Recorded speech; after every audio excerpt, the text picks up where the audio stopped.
Я чеченец из города Грозного. Хочу сегодня обратиться к казахскому народу. 1 марта в Казахстане отмечается День благодарности. Поэтому от имени всего нашего народа хочу сказать огромное вам спасибо и низкий поклон, дорогие вы наши. Ведь благодаря вам в 1944 году, 23 февраля, когда по ложному обвинению был выслан целый народ наш, обрекая на смерть, голод и холод, благодаря вам наша нация выжила, выстояла, потому что вы доказали всему миру, что вы благородный, богобоязненный, ведь вы делились последним куском хлеба,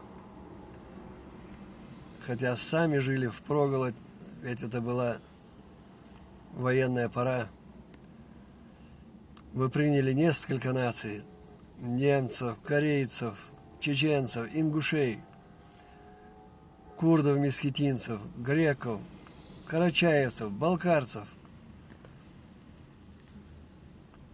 И все эти нации, благодаря вам, выжили, выстояли. Поэтому от моего народа низкий поклон вам. Спасибо вам, дорогие наши.